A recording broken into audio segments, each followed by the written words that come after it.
ഇന്നത്തെ വീഡിയോ നമ്മൾ നോക്കാൻ പോണത് entry using premium and discount. Premium and discount use ചെയ്തിട്ട് നമുക്ക് എങ്ങനെ എൻട്രി എടുക്കാം, എന്താണ് പ്രീമിയം ആൻഡ് ഡിസ്കൗണ്ട്, അതെങ്ങനെ വർക്ക് ചെയ്യുക, അങ്ങനെ വരുന്ന സമയത്ത് പ്രീമിയം ഡിസ്കൗണ്ട് യൂസ് ചെയ്യുന്ന സമയത്ത് നമുക്ക് എവിടെ എൻട്രി എടുക്കാം, എവിടെ സ്റ്റോപ്പ് ലോസ് വെക്കാം, എവിടെ ടാർഗറ്റ് വെക്കാം എന്നുള്ള കാര്യങ്ങളായിരിക്കും ഇന്നത്തെ വീഡിയോ ഡിസ്കസ് ചെയ്യാൻ പോണത്. ഓക്കെ, വീഡിയോയിലോട്ടോ. ഓക്കെ, നമ്മളൊന്ന് എടുത്തിട്ടുള്ളത് ഗോൾഡാണ്. ഗോൾഡിലെ 1 ഡേ ടൈം ഫ്രെയിമാണ് നമ്മൾ ഇനിഷ്യലായിട്ട് എടുത്തിട്ടുള്ള ടൈം ഫ്രെയിം. അപ്പോൾ 1 ഡേ ടൈം ഫ്രെയിം എടുത്തതിന് റീസൺ എന്താണെന്ന് വെച്ചാൽ നമുക്ക് ഇനീഷ്യലി ഡെയിലി ബയേഴ്സ് മാർക്കറ്റിൽ വേണം. ഡെയിലി ബയേഴ്സ് ഉണ്ടെങ്കിൽ മാത്രമേ നമുക്കൊരു മാർക്കറ്റിൻ്റെ ഓവറോൾ വ്യൂ, മാർക്കറ്റ് എങ്ങോട്ടാണെന്ന് നമുക്ക് മനസ്സിലാവുള്ളൂ. മാർക്കറ്റ് അപ്പ് സൈഡിലോട്ട് പോകുമോ ഡൗൺ സൈഡിലോട്ട് വരുമോ എന്ന് നമുക്ക് മനസ്സിലാവുള്ളൂ. അപ്പോൾ മാർക്കറ്റ് ഓവറോൾ അപ്പ് സൈഡിലോട്ടാണ് പോകുന്നതെന്ന് വെച്ച് കഴിഞ്ഞാൽ നമുക്ക് അപ്പ് സൈഡിലോട്ടുള്ള എൻട്രി മാത്രം എടുക്കുന്നതായിരിക്കും ആ ദിവസത്തെ കൂടുതലായിട്ടുള്ള പ്രോബബിലിറ്റി. അപ്പോൾ നമുക്ക് വിന്നിങ് ട്രേഡ് ആവാനുള്ള പ്രോബബിലിറ്റി മാർക്കറ്റിൽ കൂടുതലാണ്. ഓക്കെ, നമുക്ക് 1 ഡേ ടൈം ഫ്രെയിം എടുത്തിട്ടുണ്ട്. 1 ഡേ ടൈം ഫ്രെയിമിൽ മാർക്കറ്റ് ഈയൊരു ലോ മാർക്കറ്റ് സ്വീപ്പ് ചെയ്തിട്ടുണ്ട്. ഈ ഒരു ലോ സ്വീപ്പ് ചെയ്തു എന്ന് പറയാൻ കാരണം നമ്മൾ വീക്ക്ലി ടൈം ഫ്രെയിം എടുക്കുന്ന സമയത്ത് വീക്ക്ലി ടൈം ഫ്രെയിമിൽ മാർക്കറ്റ് ഈ ഒരു FEG റേഞ്ചിലോട്ടാണ് മാർക്കറ്റ് വന്നിട്ടുള്ളത്. ഓക്കെ, മാർക്കറ്റ് ഈ ഒരു FEGയിലോട്ട് വന്നിട്ട് മാർക്കറ്റ് അപ്സൈഡിലോട്ട് റിയാക്ട് ചെയ്തിട്ടുണ്ട്. അതുകൊണ്ടാണ് നമ്മൾ ഈ ഒരു ലോ മാർക്കറ്റ് സ്വീപ്പ് ചെയ്തു എന്ന് പറയാൻ കാരണം. എല്ലാന്നുണ്ടെന്ന് വെച്ച് കഴിഞ്ഞാൽ മാർക്കറ്റ് ഈ ഒരു ലോ കുറച്ചും കൂടി ഡൗൺ സൈഡിലോട്ട് വരാൻ ചാൻസ് ഉണ്ടെന്ന് പറയായിരുന്നു. പക്ഷേ മാർക്കറ്റ് ഈ ഒരു FEG ഏരിയയിലുള്ളതുകൊണ്ട് മാർക്കറ്റ് സ്വീപ്പ് ചെയ്തു എന്ന് നമുക്ക് പറയാം. എന്നിട്ട് നമുക്ക് വേണ്ട ടൈം ഫ്രെയിമാണ് 1 hour time frame. 1 hour time ഫ്രെയിമിൽ നമ്മൾ ചെക്ക് ചെയ്ത് നോക്കുന്ന സമയത്ത് ആഫ്റ്റർ എ ലിക്വിഡിറ്റി സ്വീപ്പ് ഈ ലോ ഉണ്ട്, 1 ഡേത്തെ ലോ ആണ് ഈ ലോ. അപ്പോൾ ആഫ്റ്റർ ഈ ഒരു സ്വീപ്പ് കഴിഞ്ഞതിന് ശേഷം മാർക്കറ്റ് ഈ ഒരു ഹൈ ബ്രേക്ക് ചെയ്തിട്ടുണ്ട്. അപ്പോൾ ഇനീഷ്യലി മാർക്കറ്റ് ഈ ഒരു ഹൈ ഇന്നത്തെ ദിവസം മാർക്കറ്റ് ബ്രേക്ക് ചെയ്തിട്ടുണ്ട്. മാർക്കറ്റ് ബ്രേക്ക് ചെയ്ത സമയത്ത് ബ്രേക്ക് ചെയ്തതോടുകൂടി മാർക്കറ്റ് ഒരു ഗ്യാപ്പിലാണ് മാർക്കറ്റ് സ്റ്റാർട്ട് ചെയ്തിട്ടുള്ളത്. മാർക്കറ്റ് ഇന്ന് തുടങ്ങിയത് ഒരു ഗ്യാപ്പ് അപ്പിലാണ് മാർക്കറ്റ് തുടങ്ങിയിട്ടുള്ളത്. ഗ്യാപ്പ് അപ്പ് പറഞ്ഞു കഴിഞ്ഞാൽ മാർക്കറ്റ് വെള്ളിയാഴ്ച ക്ലോസ് ചെയ്തത് മാർക്കറ്റ് ഇവിടെയാണ്, പക്ഷെ ഇന്ന് തുടങ്ങിയത് മാർക്കറ്റ് ഇവിടെയാണ്. അപ്പോൾ ഈ ഒരു റേഞ്ചിൻ്റെ ഇടയിൽ ഇവിടെ ഓർഡേഴ്സ് ഒന്നും ഇല്ല, ഇവിടെ ഒരു ഓർഡേഴ്സും ഇല്ല. അതുകൊണ്ടാണ് ഇതിന് ഗ്യാപ്പ് എന്ന് നമ്മൾ വിളിക്കാം. അപ്പോൾ ഇനി നമുക്കൊരു മാർക്കറ്റിലെ ഒരു ഗ്യാപ്പ് നമുക്ക് കണ്ടു കഴിഞ്ഞു എന്ന് വെച്ച് കഴിഞ്ഞാൽ ഇനീഷ്യലി മാർക്കറ്റ് ഓപ്പൺ ചെയ്ത ഒരു അപ്പ് സൈഡിലോട്ടോ ഡൗൺ സൈഡിലോട്ടോ gap up or gap down ആണെന്ന് നമുക്ക് കാണണമെന്ന് വെച്ച് കഴിഞ്ഞാൽ മോസ്റ്റ് പ്രോബബിളി മാർക്കറ്റ് ആ ഒരു ഗ്യാപ്പിനെ റീബാലൻസ് ചെയ്യാനുള്ള ചാൻസസ് കൂടുതലാണ്. മനസ്സിലായോ? മാർക്കറ്റ് ഒരു gap up or gap down create ചെയ്ത് കഴിഞ്ഞു എന്ന് വെച്ച് കഴിഞ്ഞാൽ മാർക്കറ്റ് ആ ഒരു ഗ്യാപ്പിനെ റീബാലൻസ് ചെയ്യാൻ ചാൻസസ് കൂടുതലാണ്. മാർക്കറ്റ് ആ ഗ്യാപ്പിനെ റീബാലൻസ് ചെയ്തിട്ടായിരിക്കും മാർക്കറ്റിൻ്റെ ഡയറക്ഷനിലോട്ട് കണ്ടിന്യൂ ചെയ്യുക. ഓക്കെ, മനസ്സിലായില്ല? അപ്പോൾ നമുക്ക് ഇനീഷ്യലി നമുക്ക് എന്താ വേണ്ടത്, മാർക്കറ്റ് ഈ ഒരു ഗ്യാപ്പ് റീബാലൻസ് ചെയ്യാൻ വേണ്ടി മാർക്കറ്റ് ഡൗൺ സൈഡിലോട്ട് വരണമെന്ന് നമുക്ക് മനസ്സിലായി. ഓക്കെ, മാർക്കറ്റ് അപ്പോൾ നമ്മൾ 50 മിനിറ്റ് ടൈം ഫ്രെയിമിൽ നമുക്ക് ഷിഫ്റ്റ് ചെയ്തു. മാർക്കറ്റ് ഈ ഒരു ഗ്യാപ്പ് റീബാലൻസ് ചെയ്തു. അപ്പോൾ റീബാലൻസ് ചെയ്തതിന് ശേഷം നമ്മൾ 50 മിനിറ്റ് ടൈം ഫ്രെയിമിലേക്ക് നമ്മൾ ഷിഫ്റ്റ് ചെയ്തു. 50 മിനിറ്റ് ടൈം ഫ്രെയിമിലേക്ക് ഷിഫ്റ്റ് ചെയ്യുന്ന സമയത്ത് നമ്മൾ ഈ ഒരു സ്വിങ് ഹൈ മാർക്കറ്റ് ബ്രേക്ക് ചെയ്തിട്ടുണ്ടാവണം. ഈ ഒരു സ്വിങ് ഹൈ മാർക്കറ്റ് ബ്രേക്ക് ചെയ്തിട്ടുണ്ട്. ഈ ഒരു ഇവിടെ ഗ്യാപ്പ് റീബാലൻസ് ചെയ്തതിന് ശേഷം നമ്മൾ ഇവിടെ നമുക്ക് എന്തുകൊണ്ട് എൻട്രി എടുത്തില്ല? 50 മിനിറ്റ് ടൈം ഫ്രെയിം എടുത്ത് നോക്കുന്ന സമയത്ത് ഇവിടെയാണ് സ്വിങ് ഹൈ വരുന്നത്. ഈ ഒരു സ്വിങ് ഹൈ മാർക്കറ്റ് ബ്രേക്ക് ചെയ്തിട്ടില്ല. അതുകൊണ്ടാണ് നമ്മൾ ഈ ഒരു റീബാലൻസ് ചെയ്തിട്ട് മാർക്കറ്റ് മേലെ കയറുന്ന സമയത്ത് നമ്മൾ എടുക്കാണ്ടിരുന്നത്. ഇവിടെ നമുക്കൊരു കൺഫർമേഷൻ ഇല്ല. ഓക്കെ, ആൻഡ് ദെൻ നമ്മൾ നോക്കുകയാണെന്നുണ്ടെന്ന് വെച്ച് കഴിഞ്ഞാൽ ഫിബ് റിട്രേസ്മെൻറ്റിൽ എടുത്ത് നോക്കുന്ന സമയത്ത് ഫിബിലാണ് നമുക്ക് ഈ പ്രീമിയം ആൻഡ് ഡിസ്കൗണ്ട് കണ്ടുപിടിക്കുക. നമ്മൾ premium and discount means market below the equilibrium, below 50% ലെവലിനെ നമ്മൾ പറയണതാണ് ഡിസ്കൗണ്ട്. എബോവ് 50% ലെവലിനെ പറയണതാണ് പ്രീമിയം. അപ്പോൾ മാർക്കറ്റിൽ ഈ ഒരു ഏരിയ എന്ന് പറയുന്നത് മാർക്കറ്റിൽ പ്രീമിയമാണ്. ഈ ഒരു ഏരിയ എന്ന് പറയുന്നത് മാർക്കറ്റിൽ ഡിസ്കൗണ്ടാണ്. മാർക്കറ്റ് എങ്ങനെ മൂവ് ചെയ്യുക? Market discount to premium or premium to discount, ഇങ്ങനെയായിരിക്കും എല്ലാ സമയത്തും മാർക്കറ്റ് മൂവ് ചെയ്തുകൊണ്ടിരിക്കുക. ഇതിപ്പോൾ ഏത് ടൈം ഫ്രെയിമിൽ എടുത്താലും മാർക്കറ്റ് ഇങ്ങനെയായിരിക്കും മൂവ് ചെയ്തുകൊണ്ടിരിക്കുക. മാർക്കറ്റ് ഡിസ്കൗണ്ടിലാണെന്ന് വെച്ച് കഴിഞ്ഞാൽ ഡിസ്കൗണ്ട് ടു പ്രീമിയം മാർക്കറ്റ് കയറാൻ നോക്കും.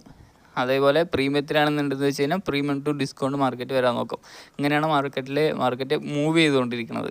ഓക്കെ, ആൻഡ് ദെൻ നമുക്ക് 50 മിനിറ്റ് ടൈം ഫ്രെയിമിൽ ഞാൻ പറഞ്ഞ പോലെ തന്നെ ഈ ഒരു സ്വിങ് ഹൈ മാർക്കറ്റ് ബ്രേക്ക് ചെയ്തിട്ടുണ്ട്. മാർക്കറ്റ് ഈ ഒരു സ്വിംഗ് ഹൈ ബ്രേക്ക് ചെയ്തതിന് ശേഷം മാർക്കറ്റിൽ ഇവിടെ നമുക്ക് ഇത്തിരി സൂം ചെയ്ത് നോക്കുകയാണെന്നുണ്ടെങ്കിലും ഇവിടെ ഒരു നമുക്ക് FEG ഉണ്ട്. ഓക്കെ, കാണാൻ പറ്റുന്നുണ്ടോ? ഈ ഒരു FEG ഞാൻ എടുക്കാൻ കാരണം എന്താ?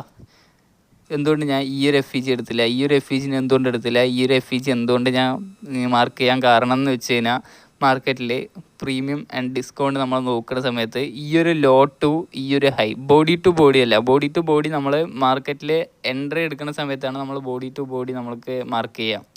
അതർവൈസ് നമ്മൾ OTE എൻട്രി നമ്മൾ പറഞ്ഞിട്ടുണ്ടായിരുന്നു, ഒപ്റ്റിമൽ ട്രേഡ് എൻട്രി നമ്മൾ സംസാരിച്ചിട്ടുണ്ടായിരുന്നു. ഒപ്റ്റിമൽ ട്രേഡ് എൻട്രി നമ്മൾ എടുക്കുന്ന സമയത്ത് ബോഡി ടു ബോഡി നമ്മൾ ഫിബ് നമ്മൾ വരയ്ക്കും. അതർവൈസ് നമ്മൾ പ്രീമിയം ആൻഡ് ഡിസ്കൗണ്ട് നോക്കുന്ന സമയത്ത് ലോ ടു ഹൈ ആണ് നമ്മൾ നോക്കുക, അവിടെ നമ്മൾ വിക്ക് എടുക്കും. അല്ലാണ്ട് ഒപ്റ്റിമൽ ട്രേഡ് എൻട്രി നോക്കുന്ന സമയത്ത് നമ്മൾ വിക്ക് എടുക്കില്ല. അപ്പോൾ നമ്മൾ ബോഡി ടു ബോഡി ആയിരിക്കും. അങ്ങനെ നോക്കുന്ന സമയത്താണ് അതിൽ നമുക്ക് അക്യുറേറ്റ് ആയിട്ടുള്ള ലെവൽസ് നമുക്ക് കിട്ടുക. ഇതിൽ അക്യുറേറ്റ് ആയിട്ടുള്ള ലെവൽസ് കിട്ടണമെന്ന് വെച്ച് കഴിഞ്ഞാൽ മാർക്കറ്റിൽ നമ്മൾ വിക്ക് ടു വിക്ക് നമ്മളെടുത്തു, ഹൈ ടു ലോ നമ്മളെടുത്തു. ഈ ഹൈ ടു ലോ എടുക്കുന്ന സമയത്ത് നമുക്ക് ഇവിടെ ഒരു FEG ഉണ്ട്. FEG ഈ ഒരു എവിടെയുള്ളത്? ഈ ഒരു ഇക്വിലിബ്രിയത്തിൻ്റെ അടിയിലുള്ളത്. ഇക്വിലിബ്രിയത്തിൻ്റെ ഡൗൺ സൈഡിലെന്ന് പറഞ്ഞാൽ അതിനർത്ഥം എന്താ? 50% ലെവലിന് ഡൗണിൽ മാർക്കറ്റിൽ ഒരു FEG ക്രിയേറ്റ് ചെയ്തു പറഞ്ഞാൽ ആ FEG എവിടെയാണ് ഉള്ളത്? മാർക്കറ്റ് ഡിസ്കൗണ്ടിലുള്ളത്. നമ്മുടെ ഡെയിലി വൈസ് നമുക്ക് അപ്സൈഡിലോട്ടല്ല കിട്ടിയിട്ടുള്ളത്. അപ്പോൾ മാർക്കറ്റ് ഡിസ്കൗണ്ടിൽ വന്നു. അപ്പോൾ നമുക്ക് ഈ ഒരു MSS കിട്ടി, FEG കിട്ടി, മാർക്കറ്റ് ഈ ഒരു ഡിസ്കൗണ്ടിൽ വന്നു. ഈ ഒരു ഡിസ്കൗണ്ടിൽ വരുന്ന സമയത്ത് നമുക്കപ്പോൾ എന്തായിരിക്കും? നമുക്ക് എൻട്രി പ്ലേസ് ചെയ്യുക. ഓക്കെ, നമുക്ക് ഈ മാർക്കറ്റ് ഈ ഡിസ്കൗണ്ടിലോട്ട് വന്നതും നമുക്ക് ഈ ഒരു ഇവിടെ ഒരു എൻട്രി പ്ലേസ് ചെയ്യാം. ഞാൻ ഇവിടെ എൻട്രി പ്ലേസ് ചെയ്യാൻ കാരണം എന്ന് പറഞ്ഞു കഴിഞ്ഞാൽ മാർക്കറ്റ് ഈ ഒരു ഗ്യാപ്പുമായിട്ട് ഓവർലാപ്പ് ചെയ്തിട്ടാണ് വന്നിട്ടുള്ളത് ഈ ഒരു FEG. അപ്പോൾ മാർക്കറ്റ് ഈ ഒരു ഗ്യാപ്പിൽ ടാപ്പ് ചെയ്യാനുള്ള പ്രോബബിലിറ്റി മാർക്കറ്റ് കൂടുതലാണ്. അപ്പോൾ മാർക്കറ്റ് ഇവിടെ ഞാൻ എൻട്രി എടുത്തു, എൻ്റെ നമുക്ക് സ്റ്റോപ്പ് ലോസ് വെക്കാൻ പറ്റിയ ഏരിയ ഇവിടെ നമുക്ക് ഈ ഒരു ബോഡീൻ്റെ അടിയിൽ നമുക്ക് സ്റ്റോപ്പ് ലോസ് വെച്ചു. ആൻഡ് നമുക്ക് ഈ ഫസ്റ്റ് TP ഞാൻ ഇവിടെ പറയാനുള്ള കാരണം മാർക്കറ്റ് ഈ ഒരു ഹൈ ഉണ്ടോ, ഈ ഒരു ഹൈയും ഈ ഒരു ഹൈയും കണ്ടോ? ഇത് റിലേറ്റീവ്ലി ഈക്വൽ ഹൈസ് ആണ്. ഈക്വൽ ഹൈസില്ല, അക്യുറേറ്റ് ആയിട്ടുള്ള ഈക്വൽ ഹൈസില്ല, മാർക്കറ്റ് റിലേറ്റീവ്ലി ഈക്വൽ ഹൈസ് ആണ്. അപ്പോൾ മാർക്കറ്റ് ഇവിടെ കൂടുതൽ ലിക്വിഡിറ്റീസ് ഉണ്ടാവും. റീറ്റെയിൽ ട്രേഡേഴ്സ് ഇതിനെ എന്തായിട്ടാണ് കാണുക? ഇതിനെ റെസിസ്റ്റൻസ് ആയിട്ടാണ് കാണുക. ഇവിടെ ഈ റെസിസ്റ്റൻസ് മാർക്കറ്റ് റിയാക്ട് ചെയ്യുന്നതുകൊണ്ട് മാർക്കറ്റ് ഡൗണിക്ക് വരണമെന്നാണ് എല്ലാവരും വിചാരിക്കുക. അപ്പോൾ ഇവിടം വരെ സെല്ല് ചെയ്ത ആൾക്കാരുടെ സ്റ്റോപ്പ് ലോസസ് ഒക്കെ എവിടെയായിരിക്കും? ഈ ഒരു ഹൈൻ്റെ മേലെയായിരിക്കും. അപ്പോൾ ഇവിടെ വരെ മാർക്കറ്റ് പോകാനുള്ള പ്രോബിലിറ്റി നമുക്ക് കൂടുതലല്ലേ? നമ്മളെന്താണ് മാർക്കറ്റിൽ നോക്കുന്നത്? മാർക്കറ്റ് ഇൻസ്റ്റിറ്റ്യൂഷൻ എന്താണ് മാർക്കറ്റ് നോക്കുന്നത്? സ്റ്റോപ്പ് ലോസസ് ആണ്. സ്റ്റോപ്പ് ലോസസ് ഹണ്ട് ചെയ്യാനാണ് നോക്കുന്നത്. ലിക്വിഡിറ്റിക്ക് വേണ്ടിയിട്ടാണ് മാർക്കറ്റ് പോണത്. അപ്പോൾ നെക്സ്റ്റ് ലിക്വിഡിറ്റി ഈ ഒരു എൻട്രി എടുത്തതിന് ശേഷം നെക്സ്റ്റ് ലിക്വിഡിറ്റി മാർക്കറ്റ് എവിടെയുള്ളത്? ഈ ഒരു ഈക്വൽ ഹൈസിൻ്റെ മേലെയാണ് മാർക്കറ്റിൽ ലിക്വിഡിറ്റി ഉള്ളത്. അപ്പോൾ മാർക്കറ്റ് ഈ ഒരു ലിക്വിഡിറ്റി എടുത്തു. അതാണ് നമ്മുടെ ടാർഗറ്റ് 1, അതാണ് നമ്മുടെ TP1 ആയിട്ട് നമ്മൾ എടുത്തിട്ടുള്ളത്. അപ്പോൾ നമ്മൾ ഫൈനൽ TP നമ്മൾ അവിടെ കൊണ്ടുവയ്ക്കും. ഫൈനൽ TP നമുക്ക് ഈ ഒരു ഹൈൻ്റെ മേലെയാണ് നമുക്ക് ഫൈനൽ TP നമുക്ക് വെക്കാൻ പറ്റുക. മാർക്കറ്റ് ഈ ഒരു ലെവൽ എത്തിയതും ഈ ഒരു ഈക്വൽ ഹൈ മാർക്കറ്റ് ടാപ്പ് ചെയ്തതും നമുക്ക് നമ്മുടെ 75% ഓഫ് അവർ പൊസിഷൻ നമ്മൾ ക്ലോസ് ചെയ്തിട്ടുണ്ടാവും. ഞാൻ അതെല്ലാ വീഡിയോയിലും പറയുകയാണ്. നമുക്ക് മാർക്കറ്റ് ആവറേജ് 75% നമ്മുടെ TPൻ്റെ അടുത്തെത്തിയതും നമ്മൾ 75% നമ്മുടെ പൊസിഷൻ നമ്മൾ ക്ലോസ് ചെയ്തിട്ടുണ്ടാവും. നമ്മുടെ ഫസ്റ്റ് TPയിൽ നമ്മൾ 75% നമ്മുടെ പൊസിഷൻ ക്ലോസ് ചെയ്തു. അതിൻ്റെ 25% നമ്മുടെ പൊസിഷനായിരിക്കും ഈ ഒരു ലെവല് ഉണ്ടാവുക. മാർക്കറ്റ് ഇവിടെ നമ്മൾ വെച്ചിട്ടുണ്ടാവുക. അപ്പോൾ നമുക്ക് ഫസ്റ്റ് TP അടിച്ചു കഴിഞ്ഞാൽ നമുക്ക് ഇവിടെ നമുക്ക് സ്റ്റോപ്പ് ലോസ് ഈ ഒരു ഫസ്റ്റ് TP മാർക്കറ്റിൽ അടിച്ചു കഴിഞ്ഞാൽ നമ്മുടെ സ്റ്റോപ്പ് ലോസ് നമ്മൾ ബ്രേക്ക് ഈവനിൽ കൊണ്ടുവയ്ക്കണം. എൻട്രി എടുത്ത പൊസിഷനിൽ കൊണ്ടുവയ്ക്കണം. എൻട്രി എടുത്ത പൊസിഷനിലല്ല, ചെറിയൊരു പ്രോഫിറ്റ് ചെറുതായിട്ട് എൻട്രീൻ്റെ മേലെ, ഇതിലുള്ള 0 അല്ല, കുറച്ച് എൻട്രീൻ്റെ മേലെ കൊണ്ട് നമ്മൾ വെച്ചു. അതാണ് ബ്രേക്ക് ഈവൻ പൊസിഷൻ എന്ന് പറയുക. ലോസും ഇല്ല പ്രോഫിറ്റും ഇല്ല, അതാണ് ബ്രേക്ക് ഈവൻ പൊസിഷൻ എന്ന് പറയുക. അപ്പോൾ മാർക്കറ്റ് ഈ ഒരു ലെവൽ ബ്രേക്ക് ചെയ്ത് ഉടനെ നമ്മൾ 75% നമ്മൾ പൊസിഷൻ ക്ലോസ് ചെയ്തു. നമ്മുടെ ബാക്കി സ്റ്റോപ്പ് ലോസസ് ഈ ഒരു എൻട്രീൻ്റെ അവിടെ കൊണ്ട് മാർക്കറ്റിൽ വെച്ചു. ആൻഡ് ദെൻ നമ്മൾ വെയിറ്റ് ചെയ്യുക ഈ ഒരു ഫൈനൽ TP അടിക്കണവരെ. ഞാനത് റെക്കോർഡ് ചെയ്തുകൊണ്ടിരിക്കുന്ന സമയത്ത് അടിച്ചിട്ടില്ല. റെക്കോർഡ് കഴിഞ്ഞ് കഴിഞ്ഞാൽ ഞാൻ വേണമെങ്കിൽ സ്ക്രീൻഷോട്ട് ആഡ് ചെയ്യാം. ഓക്കെ, ഇന്നത്തെ വീഡിയോയിൽ എടുത്ത് മനസ്സിലായെന്ന് വിചാരിക്കണം. അടുത്ത വീഡിയോ കാണുന്നവരെ ഓക്കെ, ബൈ.